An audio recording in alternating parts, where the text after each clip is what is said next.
What if everything you knew about the world fit inside a single day's walk?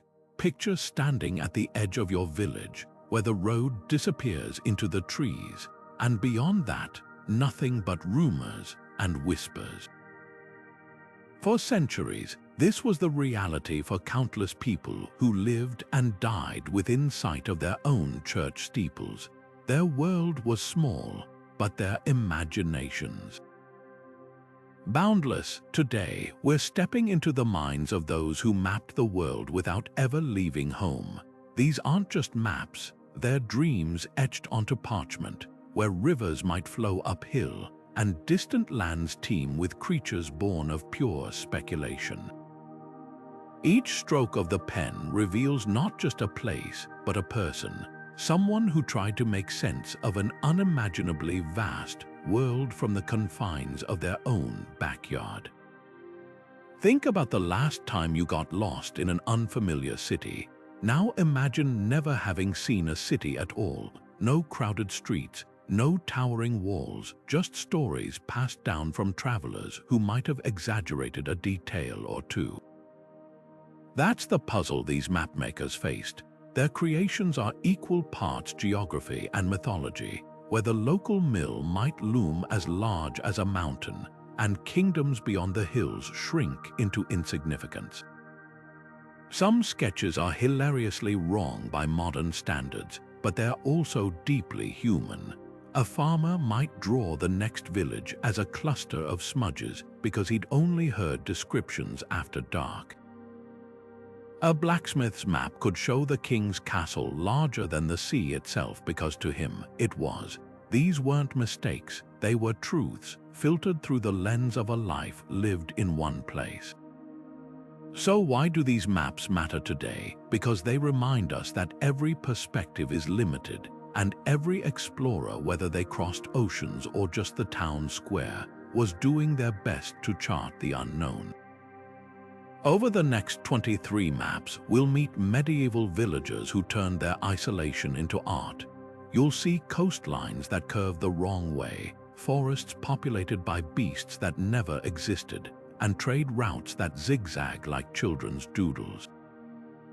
But you'll also discover something profound: how much courage it takes to draw a world you've never seen.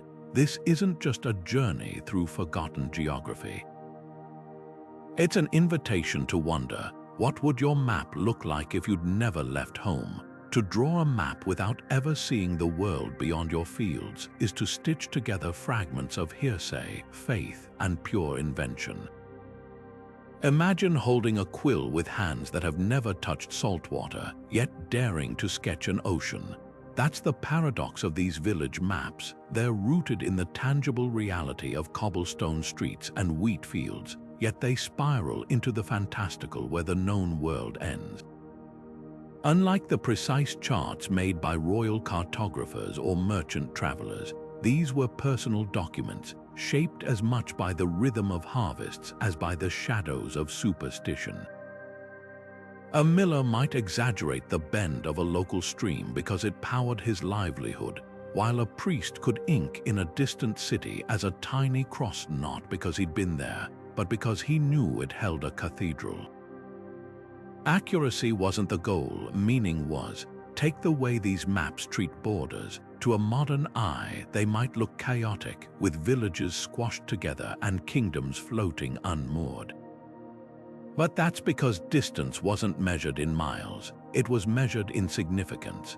A place where your grandfather once traded sheep might loom large, while a rival lord's territory could shrink to a dismissive scribble. And then there are the blank spaces, those unsettling voids beyond the familiar. These weren't left empty out of laziness. They were often deliberately filled with serpents or crumbling cliffs, warnings whispered from generation to generation. Here there be dangers. It's no coincidence that many of these maps place their own village at the center, not out of arrogance, but because the world literally revolved around it. The farther you got from home, the more the landscape dissolved into legend. What's most striking is how these maps reveal the medieval mind at work. Without satellites or surveys, villagers turned to the tools they had: memory, metaphor, and the raw material of their daily lives. A blacksmith might draw a mountain range as jagged as his own hammer's teeth. A brewer could sketch trade routes that followed the path of ale wagons, not compass points. Even the colors held meaning: ochre for fertile soil, deep blue for the ford where a child drowned. These weren't mistakes, they were translations. Every line was a story, every blotch a buried fear or hope, and that's what makes them so precious. They're not just maps of places. They're maps of people. The first map we're examining doesn't just show a village. It is the village in every sense that mattered to its creator. Picture a single circle at the center of the parchment, with crooked lines stretching outward like sunbeams. Those lines aren't just roads, they're lifelines connecting the baker's oven to the miller's wheel, the blacksmith's forge to the priest's pulpit. Everything revolves around that central dot, because to the person holding the quill, their home wasn't just a place, it was the axis on which the entire world turned. What's fascinating isn't the inaccuracy of the distances, but the honesty of the priorities. A field where children gathered mushrooms might sprawl across the page, while a neighboring town, twice as far in reality, appears as a faint smudge. The church tower, though barely taller than a barn, dominates the skyline because spiritually it did. This wasn't ignorance, it was a different kind of truth. When you've never climbed a mountain, why would it deserve more ink than the pasture where your cows graze? The mapmaker wasn't sketching geography, they were weaving a tapestry of meaning, where every stroke answered the same silent question: what matters most? Look closely at the edges of these village-centered maps, and you'll notice something eerie. The roads don't just fade into blank space, they crumble. Some end in jagged marks like teeth, others dissolve into waves as if the world beyond might as well be an ocean. This wasn't carelessness, it was the cartography of fear.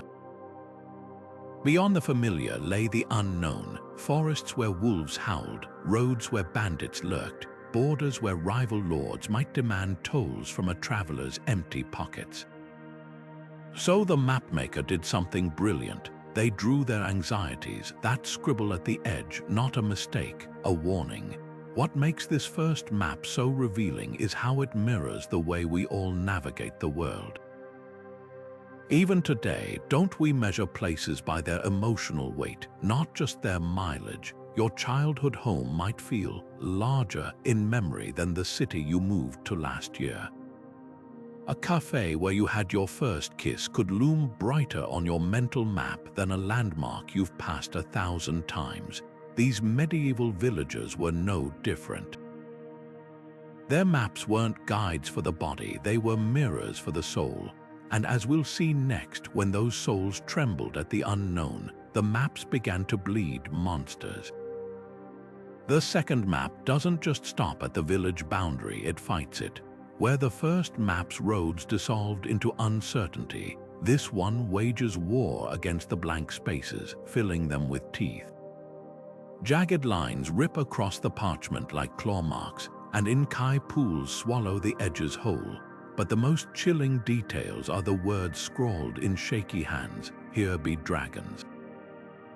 Not as a joke, not as decoration, as a fact. To the person who drew this, the world didn't fade into mystery beyond their fields. It ended in fire and scales. What's remarkable isn't the fear itself, but how meticulously it's mapped. The village at the center is rendered with careful precision. The baker's chimney tilts just so, the mill's wheel dips where the stream runs shallow. Yet 3 paces beyond the last cottage, the parchment erupts into chaos. A smudged shape labeled Land of Giants looms where the next town should be. The river, so neatly drawn near the mill, transforms into a sea of darkness at the edge, swallowing boats whole in the artist's imagination. These weren't lazy doodles. They were boundaries as real to the mapmaker as the church bells toll. Consider what it meant to live inside that circle of familiarity. Every shadow beyond the firelight could hide a dragon. Every traveler's tale of distant cities might as well be a ghost story. And the mapmaker, they weren't just recording geography, they were building walls with ink. Those ominous symbols acted like medieval keep-out signs, warning against the temptation to wander. After all, why risk the unknown when your entire world, your loves, your fears, your daily bread fit inside a single parchment's heart? But here's the twist, these weren't universal fears. Compare maps from different villages and the monsters change. A coastal settlement might dread krakens in the deep, while a mountain hamlet sketched winged wolves in the passes. The dangers were local, tailored to the stories that kept children from straying too far. A shepherd's map might mark a cliff as where the wind steals voices, because that's where echoes twisted strangely. These edges weren't blank, they were canvases for the collective nightmares of a community. What makes this map so haunting is how it mirrors the way we still navigate uncertainty. Even today, don't we fill life's blank spaces with our own dragons? The unread email becomes a looming disaster. The unfamiliar neighborhood feels threatening until we walk its streets. These medieval villagers simply drew what we all feel, that the unknown isn't just empty, it's alive, and sometimes the bravest thing you can do is pick up a quill and face it. Now imagine a map where the dragons aren't just warnings, they're signposts. Our next map doesn't fear the edges, it sanctifies them, turning blank spaces into altars. The third map doesn't chart miles, it charts miracles. At first glance, it looks like a tangle of paths leading nowhere, with landmarks more fantastical than factual. A holy tree stands twice as tall as the mountains. A miraculous spring bubbles up precisely where the road bends, though no traveler today would find water there. But to the villager who drew this, accuracy wasn't the point. Every crooked line was a prayer, every smudged cross a promise. This was a pilgrim's journey, inked by someone who'd never taken a single step beyond their own fields. What's extraordinary is how these maps collapse distance under the weight of devotion. A shrine that might take weeks to reach in reality appears just beyond the village boundary, as if faith itself shortened the road. The holy tree isn't placed where it actually grows, it's drawn where the storyteller said its branches once sheltered a saint. These weren't navigation tools, they were sacred stories folded into geography. A miller's daughter might trace her finger along the route, not to plan a trip but to touch the divine from her kitchen table, and the mistakes, they're the most revealing parts. Rivers flow uphill, valleys yawn where plateaus should be, yet the important details, the spring where a blind man regained his sight, the rock where a martyr's blood supposedly seeped into the earth, are rendered with startling precision. The mapmaker knew the exact shape of a miracle but couldn't guess the curve of a horizon they'd never seen. That's the paradox of these pilgrim maps. They're hopelessly wrong about the world, but achingly right about the human heart. Consider the way these maps treat time. A real pilgrim's journey might take months of blistering travel, but here the path unfolds like a Sunday stroll. The field of trials where legends said temptations haunted the weary is just a doodle away from the gate of angels. It's as if suffering was edited out, leaving only the milestones of grace. That's not carelessness, it's hope distilled into ink. For a villager who'd never slept under strange stars or felt the ache of a pilgrim's staff, the map wasn't about the walk. It was about the arrival, but the true genius of these maps lies in their emptiness. Unlike the dragon-scrawled edges of earlier sketches, the blank spaces here aren't fearsome, they're fertile. A pilgrim's path doesn't end at the shrine. It fans out into nothingness as if waiting for the next miracle to be drawn in. That's how faith colonized the unknown, not with monsters but with possibility. A single line might stop mid-parchment, labeled where the sky opened, leaving the rest to the imagination. These maps weren't finished, they were invitations. Now contrast this with the next map, where every stroke is grounded in grit, not glory. The farmer's sketch doesn't care about angels, it tracks the way rain pools in the lower field, or where the soil turns stony near the old oak. This isn't a map of the soul, it's a map of survival, and that shift from the celestial to the soil reveals another truth, that medieval villagers didn't just map the world they knew. They mapped the world they needed. The fourth map doesn't care about dragons or miracles, it cares about dirt. Where earlier sketches spiraled into myth, this one stays rooted in the rhythm of the plow. At first glance, it's deceptively simple. A patchwork of squares and rectangles, some shaded green, others burnt gold. But lean closer, and you'll see the genius in its practicality. This isn't just a map of land, it's a map of labor where every stroke tracks the turning of seasons like pages in a farmer's almanac. Notice how the village itself is an afterthought, just a tiny cluster of squares at the edge. The real focus is the earth, that jagged line cutting through the upper field. It's not a road, it's the path of last year's flood, carefully recorded so next spring's barley won't drown. The smudged brown section near the woods isn't empty space, it's the fallow field, left to rest like a sleeping giant.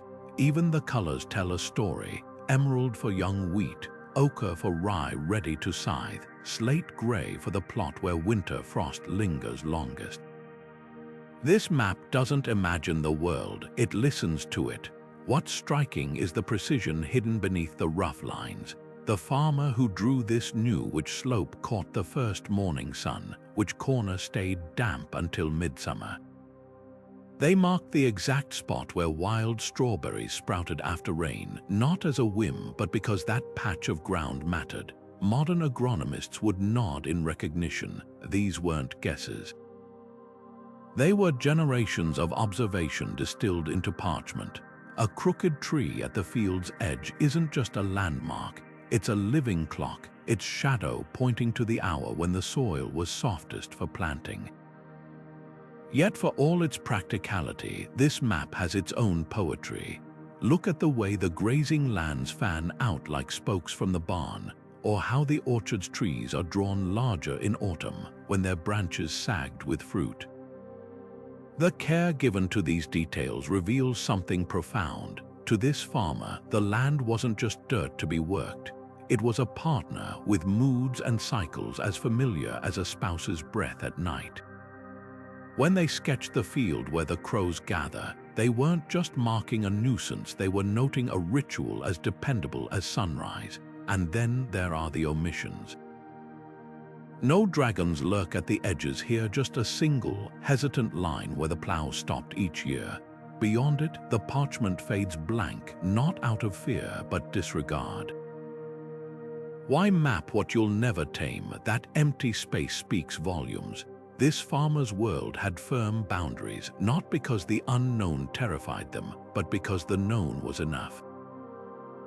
The soil within those lines fed their children. The rest might as well have been the moon, but don't mistake this focus for smallness.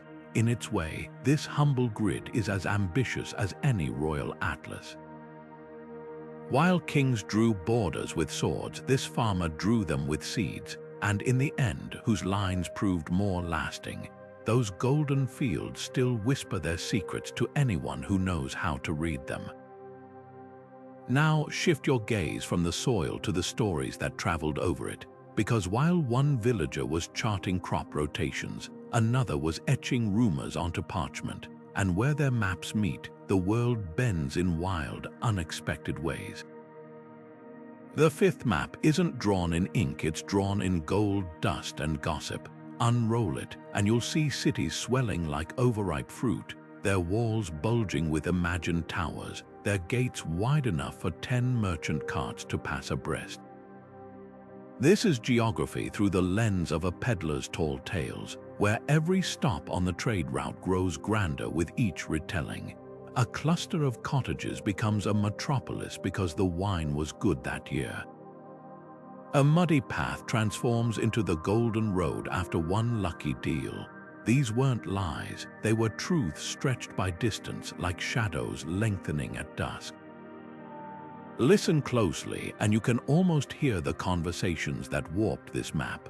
A traveler mentions passing stone houses, and by the time the story circles back, they've become marble palaces. The word bridge mutates into fortified span after a few ales.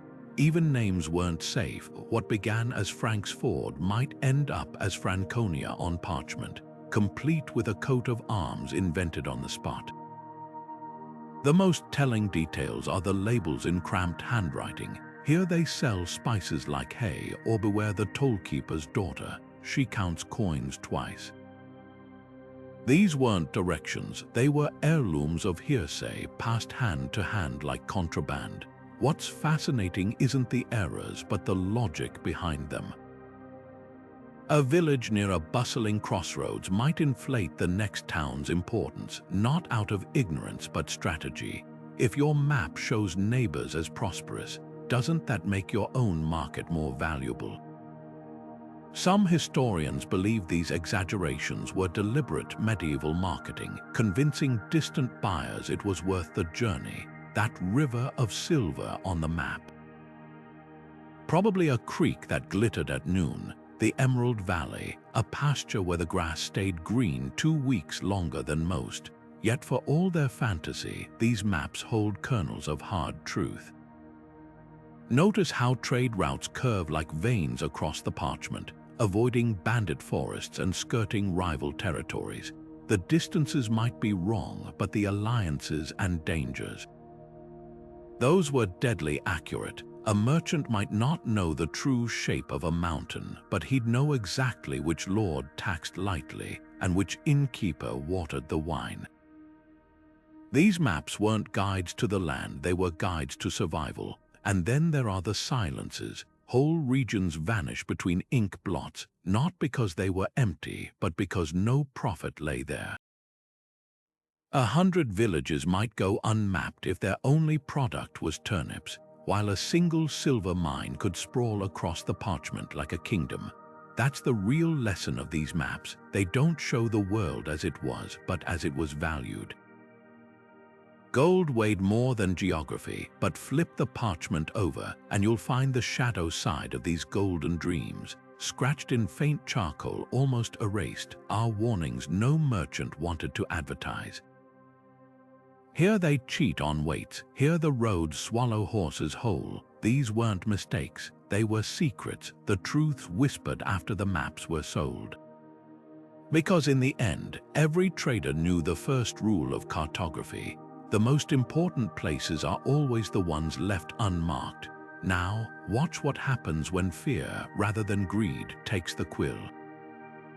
Our next map doesn't exaggerate cities, it twists strangers into monsters. The 6th map doesn't sketch strangers, it unmakes them.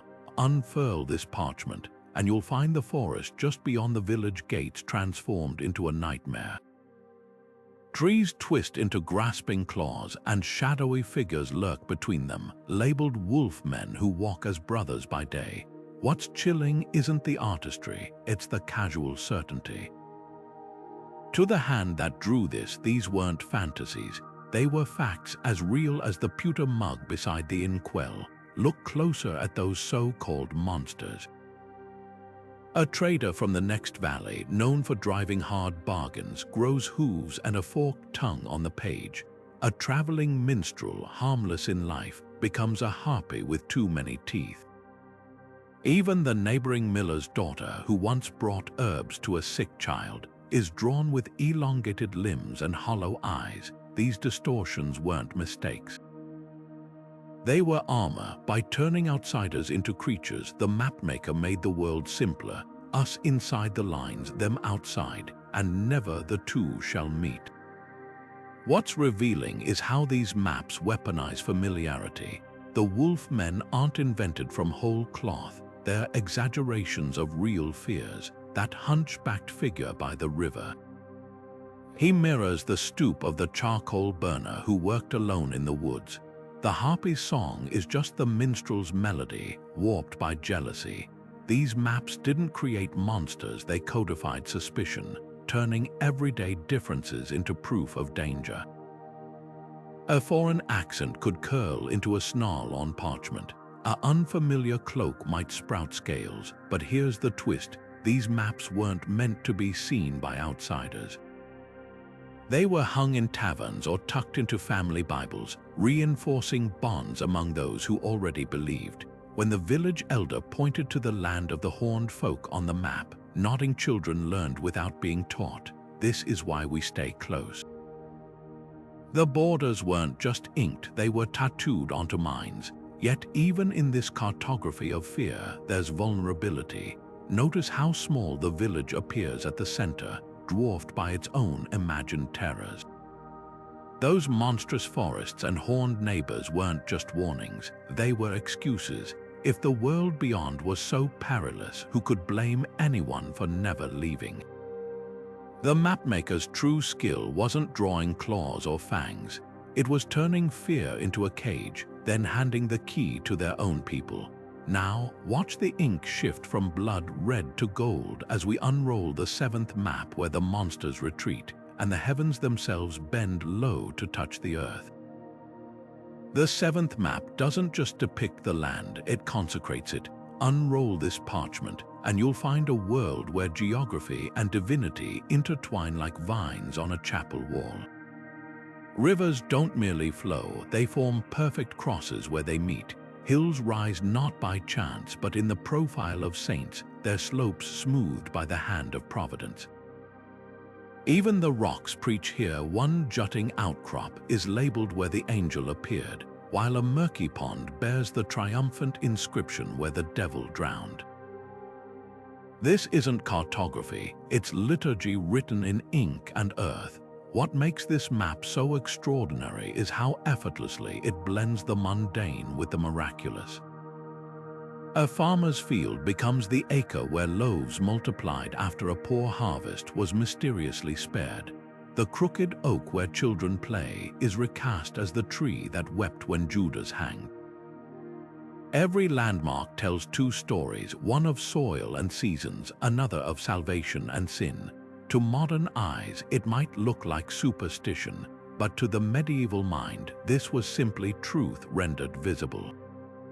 Why wouldn't God shape the world as plainly as a priest shaped bread during Mass? Notice how the map's distortions follow a holy logic. Distances stretch or shrink based on spiritual significance, not physical space. A shrine visited once by a passing bishop might loom larger than the village square. That tiny X near the mill, it marks the spot where a single perfect rose bloomed in deep winter, a proof of grace in a frozen world. These details weren't decorative, they were devotional, turning the act of mapmaking into a kind of prayer.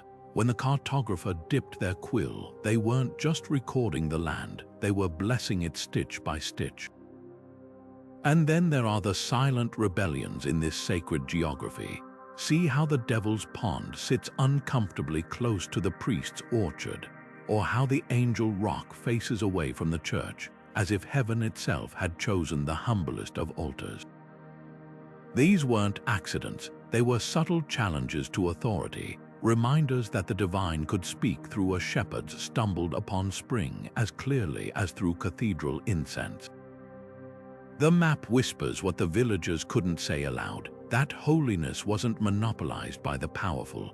It bubbled up in forgotten corners, waiting for anyone with eyes to see. But the real revelation lies in what's missing. No dragons lurk at the edges here, only soft clouds, as if the map itself dissolves into heaven. Unlike earlier sketches that feared the unknown, this one welcomes it as a blank canvas for divine will.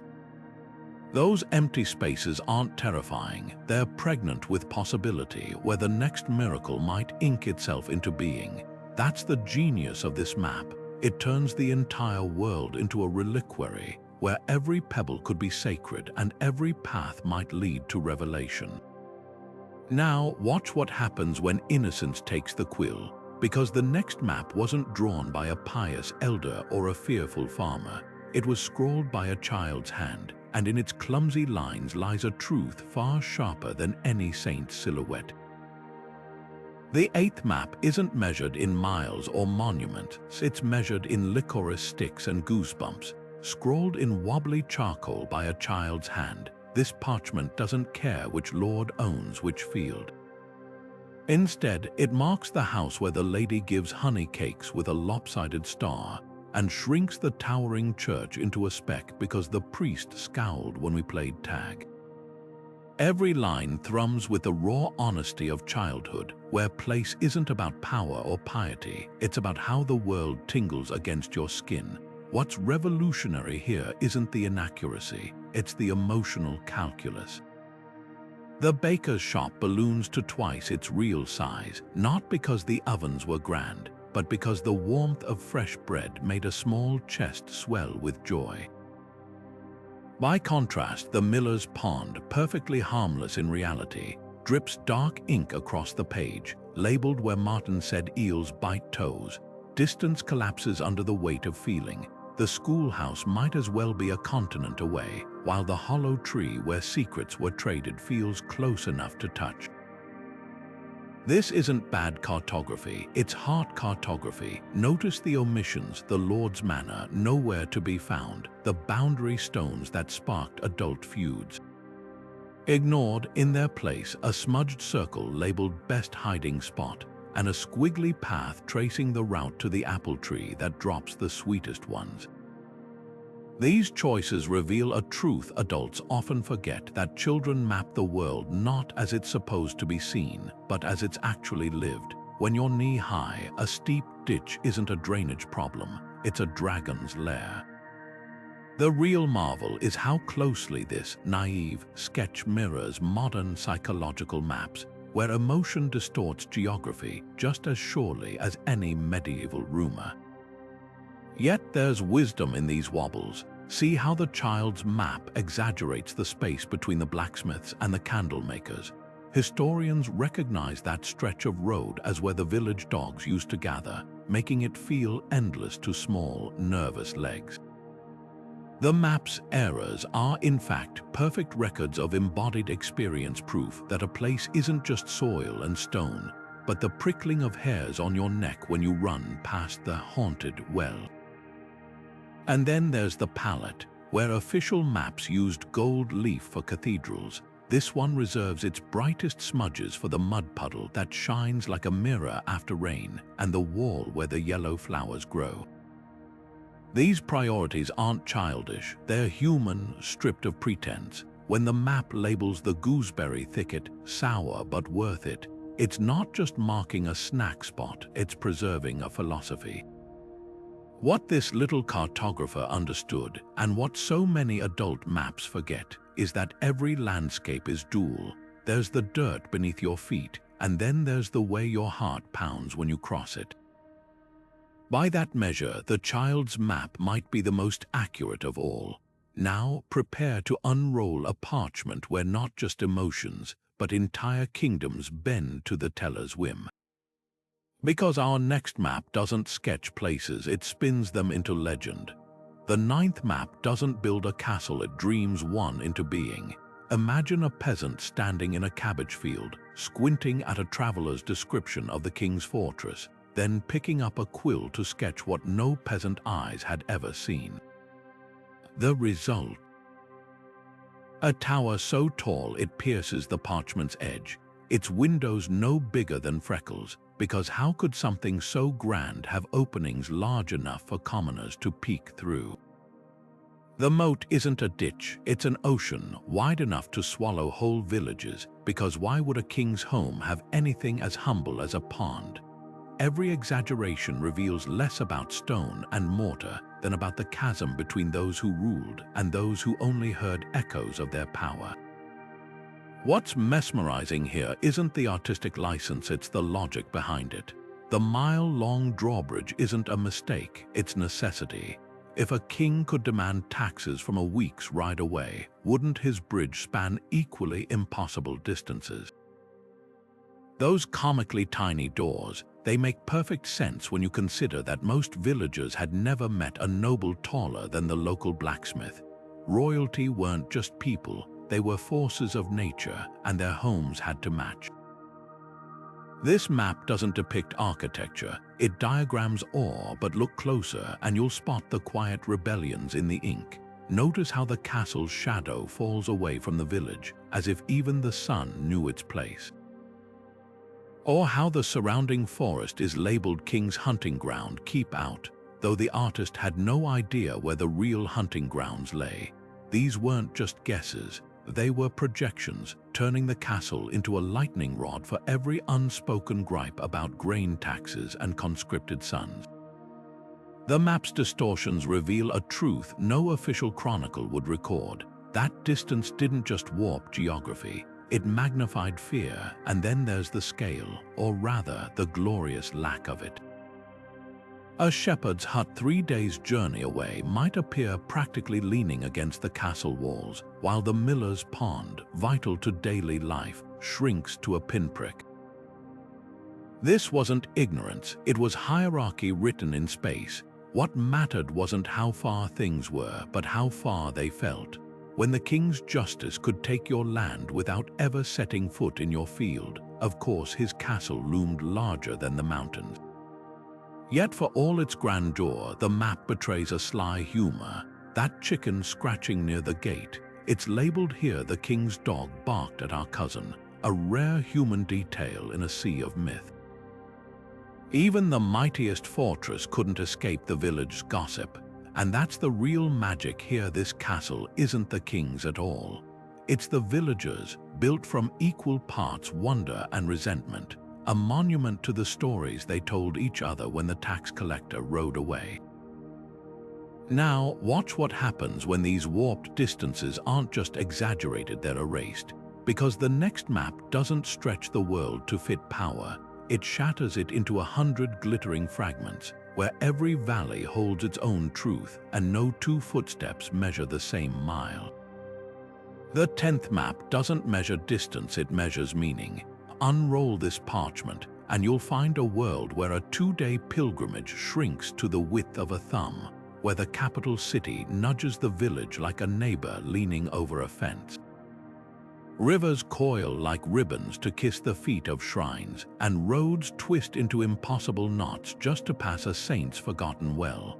This isn't bad geography. It's felt geography, where space bends to the weight of what matters most. What's astonishing isn't the distortion, it's the consistency of it. Every squashed mile follows the same unspoken rule. The more a place meant, the closer it was. That distant cathedral where your grandfather swore a miracle happened, it's drawn a stone's throw from the pigsty because spiritually it always had been. The Lord's tax collector's office, though physically near, might drift to the edge of the page as if the map itself was trying to forget. These choices weren't accidents. They were declarations. Importance collapses distance. The real magic lies in how these maps reveal medieval minds at work. Notice how trade routes arrow straight between towns, ignoring natural curves, while pilgrimage paths meander like drunkards to touch every holy spot. It's as if the quill couldn't help but linger where the heart did. Even the ink betrays this hierarchy. Important places are darkened with repetitive strokes, as if the cartographer kept tracing them absently, like a prayer bead passing through fingers. But the most telling detail, the blank spaces aren't empty, they're lazy. A marsh that took half a day to skirt might be dismissed with a single wavy line, while the tiny chapel where a bride's veil caught the wind gets a detailed steeple and a halo of gold leaf. This wasn't carelessness, it was curation. Why waste parchment on what didn't stir the soul? Now, tilt the map to the light, and you'll see the faintest lines, paths not taken, places ignored. That smudged trail leading north, it's labeled where the peddler disappeared, and the map hurries past it like a child skipping a graveyard. These ghosts in the parchment remind us that compression wasn't just about drawing things closer. It was about pushing the uncomfortable away. What makes this map so revolutionary is how it mirrors the way we still navigate the world today. Don't we say, just down the road for a friend's house we love, even if it's miles farther than the grocery store way across town? Medieval villagers simply had the courage to ink that truth onto parchment. Their maps didn't guide feet, they honored hearts. And now, prepare for a map that forgets function entirely. Because the next parchment isn't a tool for travelers, it's a hymn to beauty, where every line sings and every shadow dances, the world as it felt, not as it was. The 11th map wasn't drawn with ink, it was sewn with patience and pride. Picture a tapestry unfurled across a wooden table, its threads tracing not just the lay of the land, but the pulse of time itself. Blue stitches meander like winter rivers swollen with rain, while emerald knots cluster where summer wheat would soon ripple. This was no idle decoration. It was a living document, its borders shifting with each birth, marriage, and harvest. The women who stitched it didn't just record geography, they wove the very rhythm of their lives into the fabric. What makes this map extraordinary is its mutability. Where parchment cracked and ink faded, thread could be unpicked and renewed. A field claimed by a new family, a crimson line would bloom along its edge. A blight that stole an orchard, those branches might be stitched in somber gray until the next planting. Even the colors spoke a silent language, gold for the barley that thrived, dun for the plot where the soil grew tired. This wasn't just a map, it was a conversation between generations, each knot a voice saying, this is how it was, this is how it could be. The genius lies in the details only hands would notice. A slight unevenness in the stitching marked where the stream changed course after a flood. A cluster of tiny black beads near the mill wasn't decoration, it tallied the years since the last fire. These weren't mistakes, they were memories rendered tactile.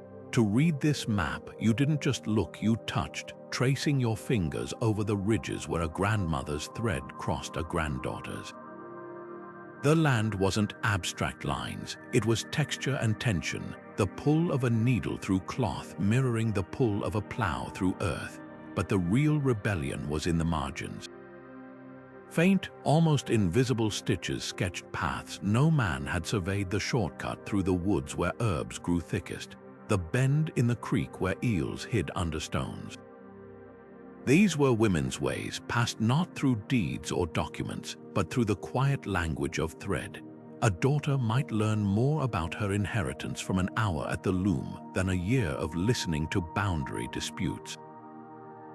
And then there's the secret. Tilt the tapestry to the light and hidden stitches emerge, a dotted line leading to a grove just beyond the common land, marked by a single silver thread.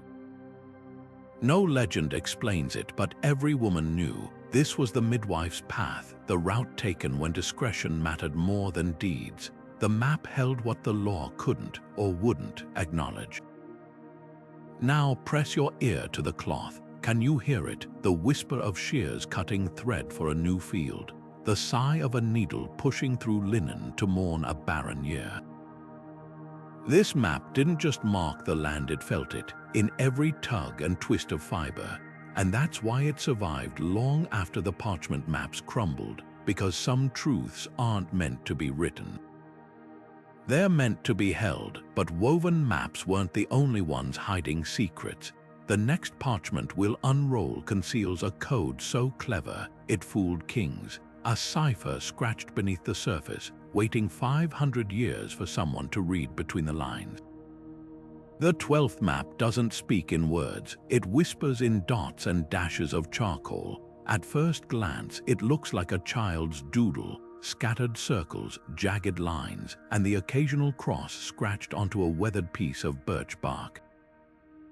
But to the shepherd who carried it tucked in his belt, this was a lifeline. Every mark held a story. That cluster of 3 dots, it meant good grass after rain. The crooked line with a fork at the end where the path splits above the ravine, and those deceptively simple crosses, they weren't religious symbols, they were warnings. Wolf Den here, stay west. This wasn't just a map, it was a language of survival, written by hands that knew the feel of a lamb's trembling breath better than the weight of a quill. What's astonishing is the sophistication hidden in this so-called simplicity. The shepherds who created these maps couldn't read Latin or tally tax rolls, but they'd mastered something far more vital, the grammar of the land. A circle inside a circle marked a cave shallow enough for shelter but deep enough to trap a predator.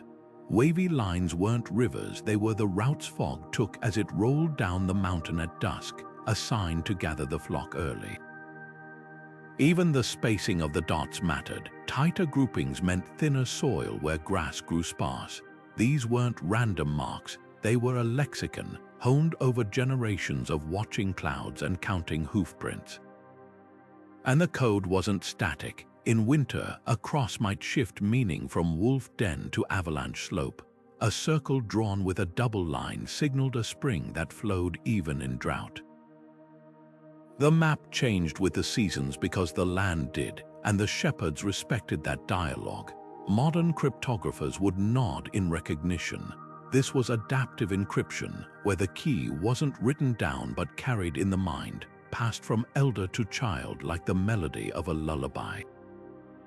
But the real brilliance lay in the omissions. None of these maps marked property boundaries or lord's fences. Instead, they charted the rights the shepherds claimed through use, the high meadow that belonged to no one but the flock that summered there, the hidden trail that bypassed the tollkeeper's hut. These were maps of access, not ownership. A single dot in a valley's crook might mean our family grazes here when the moon is full, a claim no parchment deed could ever capture.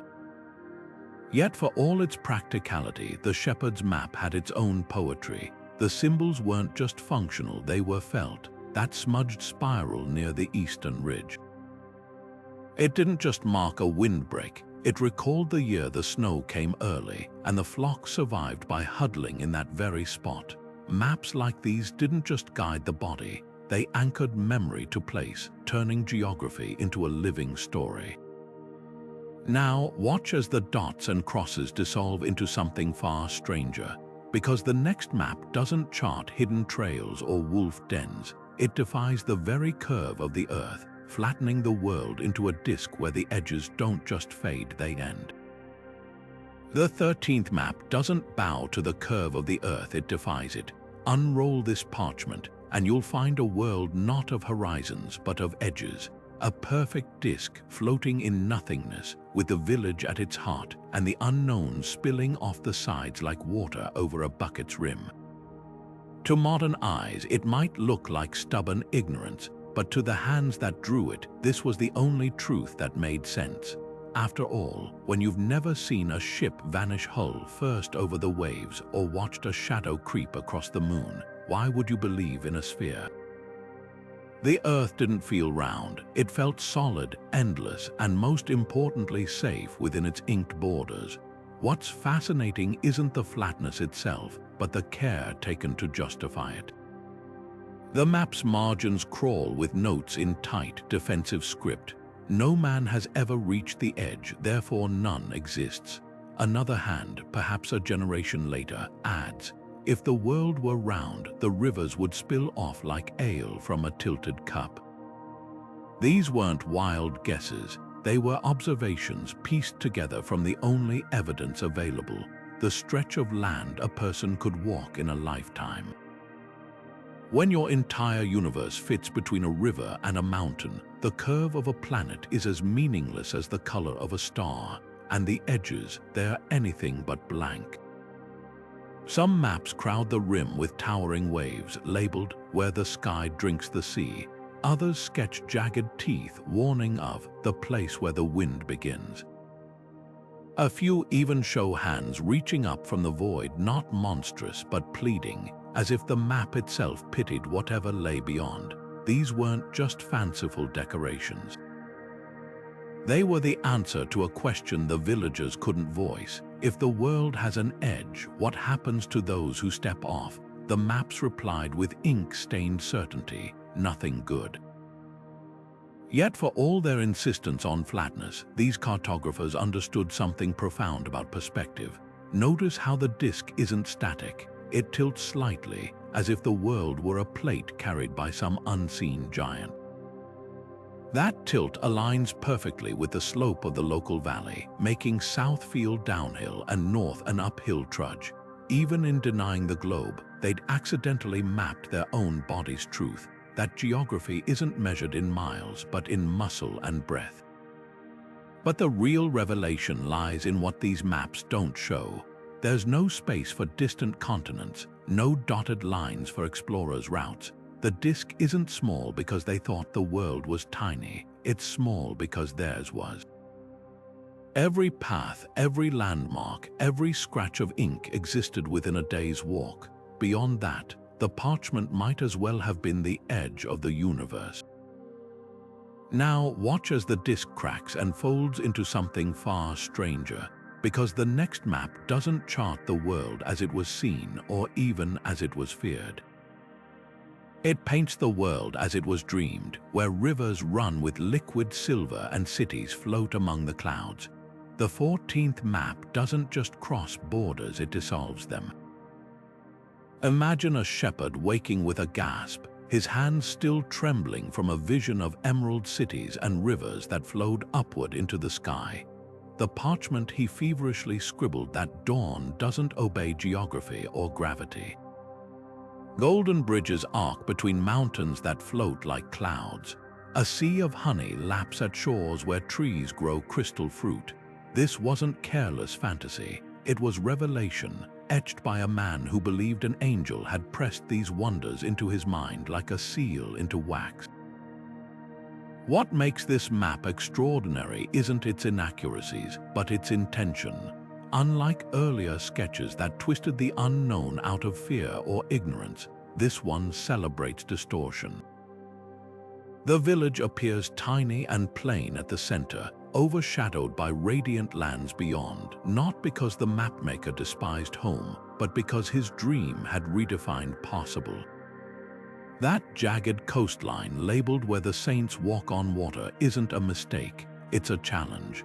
Why shouldn't miracles reshape the land as easily as floods or earthquakes?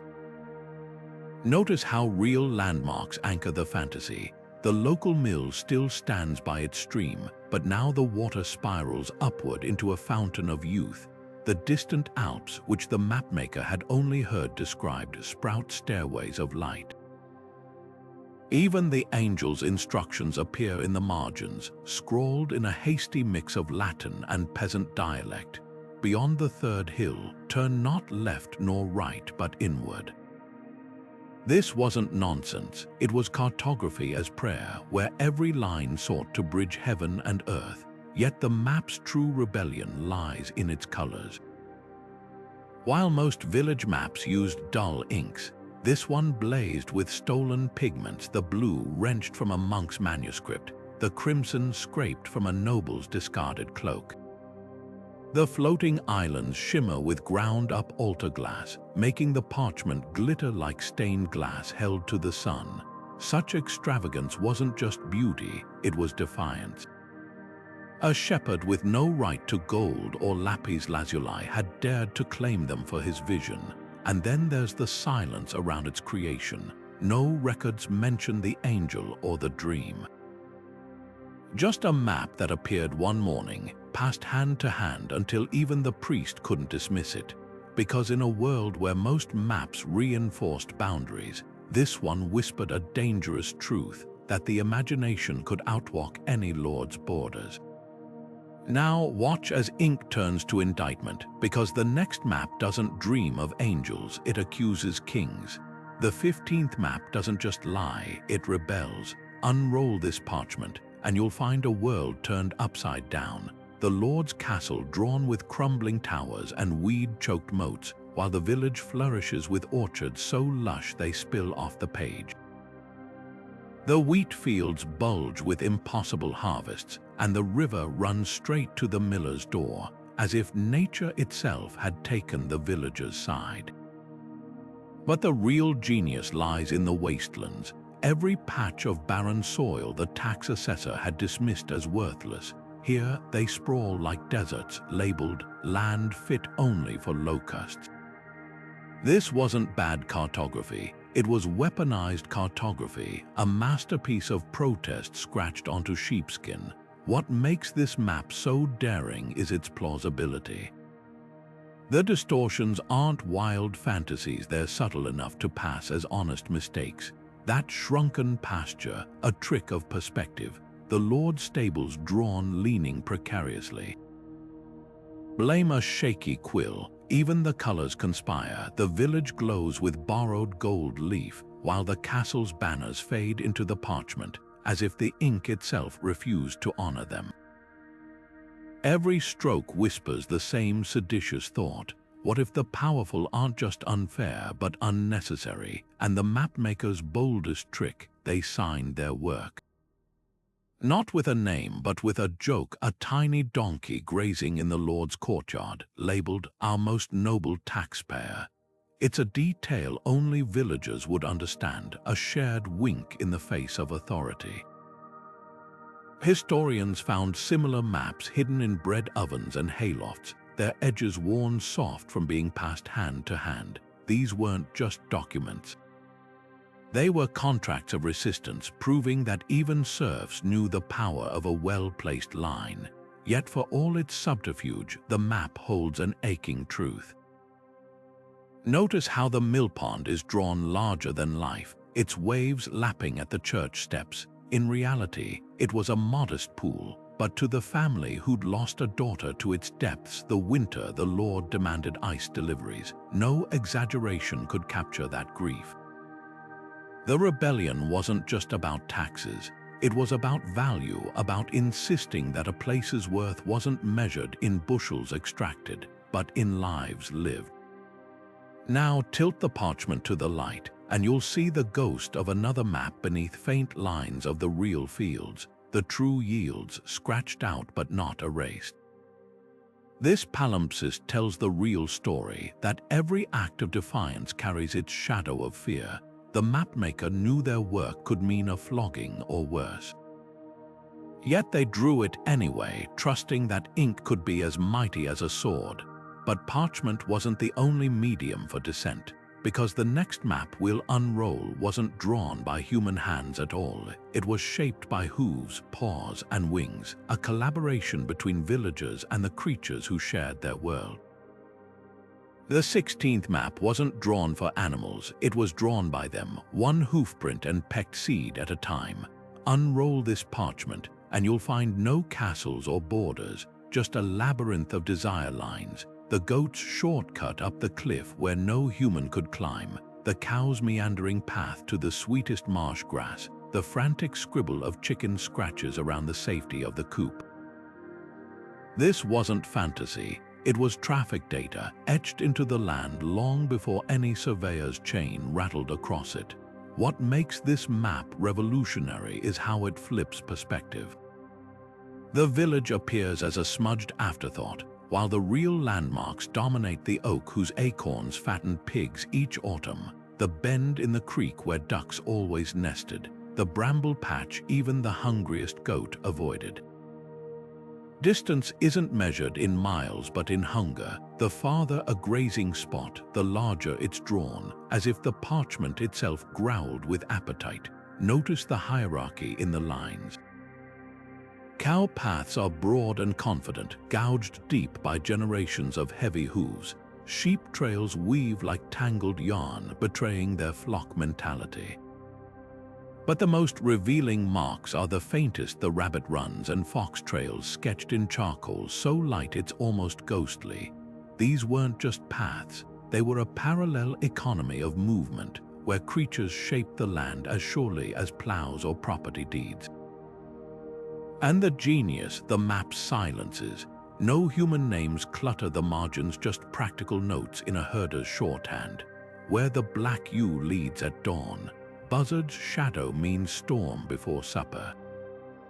This wasn't poetry, it was survival math where the variables were hoofbeats and the sound of wings. Yet for all its pragmatism, the map holds a quiet rebellion. That defiant loop around the Lord's orchard, labeled "Goats Refuse Here," it wasn't about the fruit. The animals had learned the ground there was sour from some long-ago punishment, their bodies remembering what humans tried to forget. Even the chickens' routes told a story. Their safe zones formed a perfect radius around the widow's cottage, where no fox dared go since she'd buried her hound under the stoop. Animals, it turns out, were the village's keenest historians. Now tilt the parchment sideways and you'll see the real secret, those seemingly random goat trails. They trace the exact contour where the hillside's herbs grew most potent, a living pharmacy no human had thought to chart. The livestock hadn't just mapped the land, they'd interpreted it, turning geography into instinct. But hooves and beaks weren't the only tools shaping parchment, because the next map we'll unroll didn't bother with earthly paths at all. It leapt straight into legend, where rivers ran with liquid starlight and the very air tasted of prophecy. The 17th map doesn't chart hills, it exhumes a giant. Unroll this parchment, and the landscape transforms into a sprawling corpse, the village nestled in its upturned palm like a child's marble. Roads don't simply meander, they pulse along inked veins, branching into capillaries that feed hamlets named after knuckles and ribs. Even the river bends abruptly where the map labels "Here his heart once beat," as if the water itself remembered the rhythm of a mythic pulse. This wasn't just cartography, it was resurrection, a refusal to let the land lie silent when it could breathe with story. What's mesmerizing isn't the fiction, but the precision of its logic. The hillock everyone called Giant's Barrow isn't drawn as a mound, it's the curve of a shoulder, the slope calculated to match the proportions of a sleeping titan. The blacksmith's forge perched precisely where the clavicle would arch because of coarse metal would gather near the bone. Every detail conspires to prove the legend true, not through evidence but through sheer coherence. If the roads feel like veins when you walk them at dusk, why wouldn't they be? And the village on the palm, that's no accident. The map's margins explain in cramped script, "We till his lifeline, so his fate." To the people who lived there, the giant wasn't just a story, he was responsibility. The annual festival where children left cider at the fingertip stones wasn't superstition, it was rent paid to the earth itself. Farmers avoided plowing too deep near the wrist, not for fear of bones, but because disrupting the giant's sleep meant disrupting the rains. This map didn't record the land. It negotiated with it, yet for all its magic, the map betrays a chilling practicality. Notice how the ribcage valleys are shaded greener than the rest, not because the grass grew richer there, but because those plots were argued over less. When every furrow is part of a divine anatomy, disputes dissolve. No one fights over a giant's left kidney. The map's genius was turning folklore into law, written not on parchment, but in the very shape of the fields. Now tilt the page and the illusion flickers. That smudged line near the elbow, it's labeled where the travelers doubt, the only concession to skepticism. Even the mapmaker knew stories stretch only so far before they snap, but the real testament lies in the wear along the folds. The creases soft as old skin, where generations traced their fingers along the giant's spine, whispering their worries into the parchment like a confession. What this map understood, what so many modern ones forget, is that geography isn't just measured, it's lived. When you know a hill as a shoulder, you carry its weight differently. When your home rests in a palm, you walk lighter, as if the ground might stir beneath you. These villagers didn't believe in their giant, they lived inside him. Now watch as the giant's flesh dissolves into fever dreams, because the next map wasn't drawn by steady hands weaving legends, it was scratched in desperation, as plague winds rattled the shutters and the very air turned to poison.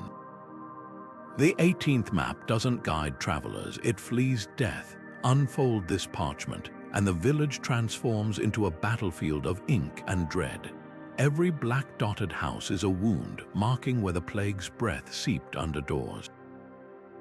Red circles glow like embers around the untouched homes, not as celebration, but as targets for desperate hope. Paths that once meandered to the market now recoil in jagged detours, avoiding the death houses as if the very parchment feared contamination. Even the river bends unnaturally, as though the water itself refused to reflect the stricken rooftops. This isn't cartography, it's triage, drawn in trembling strokes by hands that knew each dot represented a voice they'd never hear again. What chills isn't the marks themselves, but their brutal efficiency. No faces, no names, just geometries of loss, that smudged cluster near the tannery. 12 dots in a row, a family erased between dawn and dusk. The church looms large at the center, not as a spiritual haven, but as the only place still distributing bread. Notice how its doors are drawn twice as wide as in real life, as if the mapmaker needed to believe salvation could still enter. Even the ink betrays the crisis. The black dots are thick with reused charcoal, while the red circles shimmer with crushed brick stolen from the manor's repairs.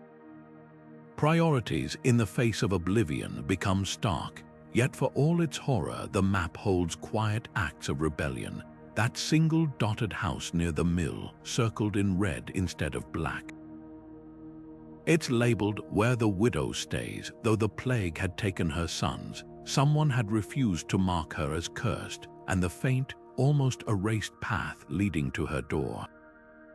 It's not a mistake, it's a trail for midnight bread deliveries. These details whisper the real lesson of the map, that fear might rule the lines, but love still moved between them. Now tilt the parchment to the light, and you'll see the ghost of another village beneath. Faint, pre-plague sketches of bustling lanes and unmarked homes linger like echoes. The mapmaker hadn't started from scratch. They'd defaced their own memories, overwriting joy with grief. That palimpsest is the true heartbreak, not the record of loss, but the record of what was lost. And then there's the silence. No dragons haunt the margins here. No angels hover over the church. The unknown had arrived, and it wasn't monstrous or divine. It was a fever in the blood, a cough in the dark. The map's only fantasy, that red could still hold meaning in a world drowning in black. But from the ashes of this despair, another parchment unfurls, one where ink doesn't flee or warn, but adores. Because the next map wasn't drawn in charcoal or crushed brick. It was painted with wine stains and meadow blooms, a love letter to a place that refused to die.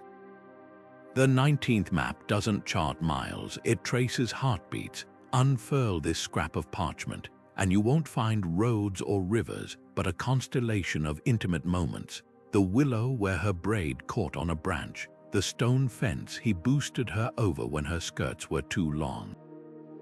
Every smudged line is a private language, turning geography into a whispered conversation between lovers. The landmarks here aren't measured in distance, but in closeness. The bend in the path where their fingers first brushed is drawn larger than the village well, and the meadow where they shared a strawberry is shaded as carefully as a royal garden. What's breathtaking isn't the artistry, but the urgency in every stroke. The ink blots where his hand lingered too long, the charcoal smeared where he erased and redrew the curve of her favorite sitting rock. Even the directions are coded in affection. Turn left where the violets grow, she'd once tucked one behind his ear. Stop when the creek laughs, their secret name for the bubbling eddy near the mill.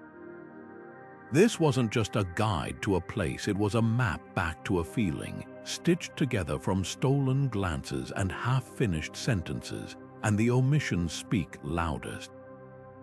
The Lord's hunting grounds nowhere to be seen, the church spire that dominated other maps reduced to a faint scratch, overshadowed by the haystack where she hid his love notes. The lover's geography overwrote power with tenderness, shrinking the world to only what fit between two pairs of footprints, but the real magic lies in the wear along the folds.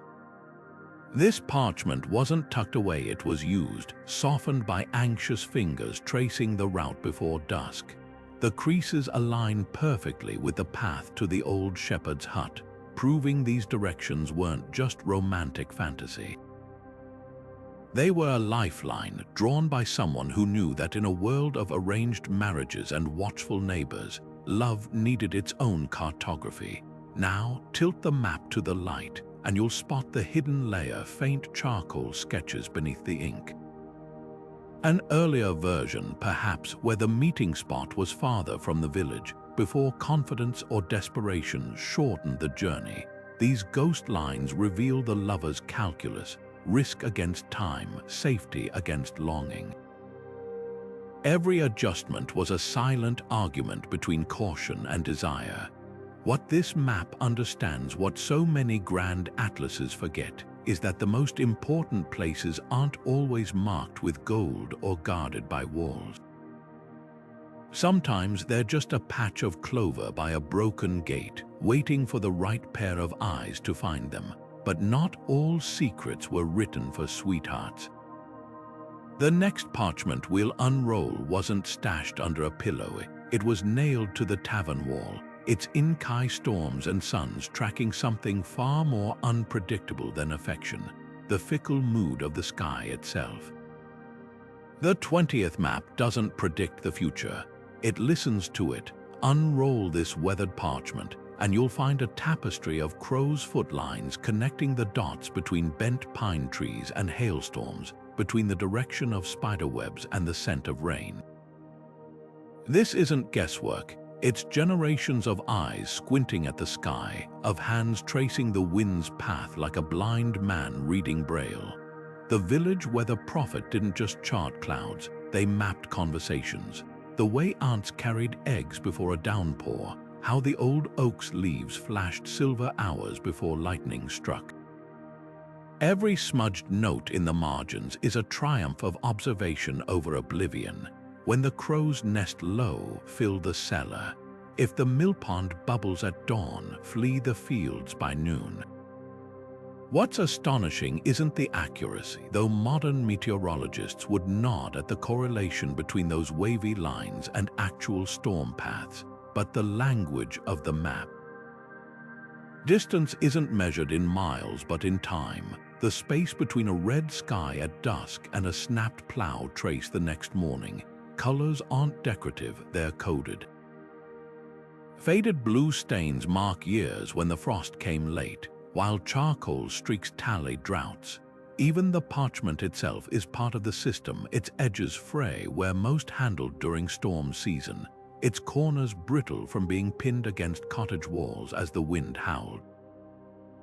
And the animals aren't just symbols, they're collaborators. That cluster of Inkai paw prints near the eastern ridge, it's labeled where the foxes dig deepest before snow, a detail only a shepherd who'd followed their tracks would notice. The map honors non-human wisdom without sentimentality, the swallow's flight height, the way trout hugged the creek's bottom before thunderstorms. This wasn't folklore. It was data collected long before the word existed, yet for all its practicality, the map breathes with reverence. Notice how the wind routes aren't straight arrows but curling tendrils, as if the air itself were a living thing twisting around obstacles. The prophet didn't just record, they interpreted, weaving cause and effect into a narrative even the illiterate could follow. A child could trace the path from frog's silence to 3 days of mud without knowing why it worked. Now tilt the parchment to catch the light, and you'll see the real secret, faint, older layers beneath the ink. Previous predictions half erased but never discarded, their mistakes as instructive as their successes. The map wasn't static. It was a palimpsest of survival where every misjudgment made the next forecast sharper. But one map could never hold all the village wisdom. Because the next parchment we'll unroll wasn't the work of a single prophet. It was a chorus of voices stitched together into something far greater than the sum of its parts. The 21st map isn't the work of one hand, it's a chorus of voices, each adding their verse to an ever-growing song of place. Unroll this parchment, and you'll see layers of ink in a dozen shades, where generations of villagers left their mark, not just with houses or fences, but with lives. A smudged brown square appears beside the mill, labeled Hans' Cottage, built summer the cows strayed, followed by a fresher black line crossing it out with burnt in the great frost. Every stroke is a timestamp, turning geography into a family album where the land itself remembers. What makes this map extraordinary isn't its accuracy, but its democracy. The Lord Surveyor might record field boundaries, but only a communal map would note where Marta's cherry tree leans sweetest fruit if picked before Lammas. Gossip etches itself into the landscape, a tiny frowning face near a house marked thorny neighbor, good wool, bad temper. Even grief finds space across by the creek, faint as a whisper, where a child's name is written in the shaky hand of someone who couldn't afford stone. This wasn't just cartography, it was witness. Watch how the map breathes with additions. A fresh scarlet line threads between cottages, a shortcut worn by the new baker's daily rounds. The tavern's roof is redrawn twice as large after an extension, but someone couldn't resist scribbling, still watered the ale beneath it. These edits aren't corrections, they're conversations where each generation argues with the last. The parchment itself bears scars, patched tears from being spread on tavern tables, wine stains from debates over whose turn it was to mend the fence. Yet for all its chaos, the map holds profound order. Notice how the oldest ink faded to ghostly green traces paths that still guide feet today. That crooked lane avoided the marsh even when no living soul remembered why, because the map hadn't forgotten. Collective memory outlasts individual lives here. When a blight struck the western field, 3 generations of notes surfaced like echoes. Sour soil, grandfather's curse, plant rye, not barley. The land spoke through those who'd listened longest, but the real magic lies in the margins. Faint, almost playful sketches creep around the edges, a child's wobbly circle labeled "My Secret Fort," later crossed out with "Gone to Weeds." These weren't mistakes, they were the village heartbeat, proving that a map could grow as surely as the people who drew it. Unlike royal decrees carved in stone, this parchment was alive, its edges frayed from being rolled and unrolled, its surface soft with fingerprints. Now, as we reach the final map, prepare to see how all these threads, fear and faith, love and labor, twist together into something far greater. Because the last parchment doesn't just depict a village. It becomes one. The 22nd map doesn't chase horizons, it folds them back into the palm of home. After a lifetime of sketching dragons at the edges and dreaming of cities in the clouds, the cartographer's hand finally turns inward. The village, once a smudged dot at the center of parchment, now blooms with staggering detail. Every chicken coop, every herb garden, every moss-capped stone in the creek. The world hasn't shrunk, it's deepened, as if the act of imagining distance had polished the familiar to a shine. What's breathtaking isn't the precision, but the tenderness in each stroke. The baker's chimney leans exactly 11 degrees, just as it has since the Great Storm. The miller's pond cradles the reflection of the old willow, not as it is, but as it was before the lightning split its trunk, a memory woven into geography. Even the paths tell stories. The shortcut through the blacksmith's yard worn deeper after his daughter's wedding, when the whole village danced that way for luck. This isn't just a map, It's a love letter to the ordinary, written by someone who'd learned that wonder isn't found beyond the edges, but in the cracks between cobblestones. And the edges themselves, they've crept closer, but not from fear. The once terrifying forest is now meticulously labeled, where the mushrooms grow in rings, its former wolves demoted to a footnote. That blank space beyond the fields, once bristling with sea serpents, simply reads, "Land we let lie fallow." The monsters didn't vanish, they were outgrown, like childhood nightmares softened by morning light. The real revelation lies in the colors. Where earlier maps saved gold leaf for distant wonders, this one gilds the village well's rim and the late apples in the widow's orchard. Even the dung heap behind the stables gets a careful ochre wash, not because it's grand, but because it's true. After a lifetime of mapping myths, the cartographer finally understood holiness wasn't hidden in far-off shrines. It was in the smell of bread at dawn, in the way the geese always knew to shelter under the same eave when the hail came. Now tilt the parchment, and you'll spot the ghost layers beneath, faint traces of the old, uncertain village at the center of a vast unknown. The map didn't erase those earlier versions, it built upon them like rings in a tree. Each dragon sketched, each rumor inked, had been a stepping stone leading back here to the realization that every journey outward was really a spiral winding home. What these maps teach us isn't just about medieval villagers. It's about the human habit of painting our fears and dreams onto blank spaces, only to discover that the most foreign territory was always our own reflection. We still do it today, scroll through glowing screens searching for distant marvels, while the real magic hums in the rhythm of our own footsteps, in the way the light slants through a familiar window at dusk. The greatest act of cartography isn't charting the unknown, it's learning to see what's been there all along. Now, as we unroll the final parchment, prepare for a surprise, because the last map isn't a map at all. It's a mirror held up to the faces of those who drew all the others, whispering the secret they spent lifetimes unraveling, that every landscape ever sketched was really a self-portrait. The 23rd map doesn't come from the past, it reveals it. Historians painstakingly layered all 22 village sketches into a single modern parchment, not to correct their inaccuracies, but to honor their shared vision.